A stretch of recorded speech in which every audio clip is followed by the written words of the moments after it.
আবারও রাজশাহীতে করোনা সংক্রমণ বেড়েছে। গেল 2 দিনে 11 জন করোনা পজিটিভ হয়েছেন, যার 4 জনই চিকিৎসক। তবে এমন পরিস্থিতিতে শঙ্কিত না হয়ে স্বাস্থ্যবিধি মেনে চলার পরামর্শ চিকিৎসকদের।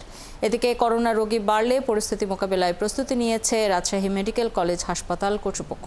মেহেদী হাসানের তোলা ছবিতে রাশিদুল হক রুশোর রিপোর্ট। কালার এক্সপার্ট, জর্জ স্যাপ এবং মাইল্ড অন হ্যান্ডস টেকনোলজি সমৃদ্ধ অরিক্স ক্রিস্টাল ওয়াশ আপনার লন্ড্রি এক্সপার্ট। সোমবার রাজশাহী মেডিকেল কলেজের মাইক্রোবায়োলজি বিভাগের পিসিআর ল্যাবে 15 জনের নমুনা পরীক্ষায় 9 জনের করোনা পজিটিভ আসে।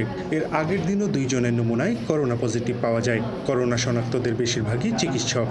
করোনার ফিচার এবং অন্যান্য যে ফ্লু ফিচার একই রকম, তো কিন্তু টেস্ট হচ্ছে না আর কি, এবং যার কারণে আমরা বুঝতে পারছি না যে আসলে এই করোনাটা বা এই কোভিড-19 এইটা এখন কতখানি বিস্তৃত, এটা আমি বুঝতে পারছি না। তবে আমার ধারণা যে বেশ ভালো মাত্রায় যারা আক্রান্ত হচ্ছে হয়তোবা তারা বেশিরভাগ করোনাই হবে আমার ধারণা। হঠাৎ করোনা শনাক্তের বিষয়টি নজরে নিয়েছে রাজশাহী মেডিকেল কলেজ এবং হাসপাতাল কর্তৃপক্ষ। তবে নগরবাসীকে শঙ্কিত না হয়ে স্বাস্থ্যবিধি মেনে চলা ও জ্বর সর্দি হলে বিশেষ করে বয়স্কদের বাড়তি নজর রাখার পাশাপাশি করোনা পরীক্ষা করিয়ে নেওয়ার পরামর্শ চিকিৎসকদের। বদ্ধ ঘরে যেগুলো হয় আর কি, হলে বা সেমিনারে বা কোচিং সেন্টারে, ক্লাসে, এখানে বেশি ছড়ায় করোনা, এখানে বেশি ছড়ায় এবং ওইখানেই মাস্ক পরা ম্যান্ডেটরি করা উচিত। গত 1 মাসে রাজশাহী মেডিকেলে মাত্র 1 জন করোনা আক্রান্ত রোগী চিকিৎসা নিয়েছেন।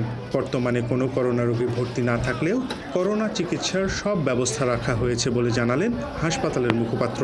পূর্বে করোনার সময় কিন্তু একটি আইসোলেশন ওয়ার্ড তৈরি করেছিলাম এবং এখনও আমরা প্রস্তুত রয়েছি, যদি যে কোনো সময় কোভিড পজিটিভ রোগী অনেকগুলো একত্রে চলে আসে, আমরা একটি আইসোলেশন ওয়ার্ডে তাদেরকে বিশেষ ব্যবস্থায় সেবা প্রদান করব। আমাদের দিক থেকে সার্বক্ষণিক আমরা প্রস্তুত রয়েছি। করোনা পজিটিভ হওয়া রোগীরা নিজ নিজ বাড়িতে চিকিৎসা নিচ্ছেন।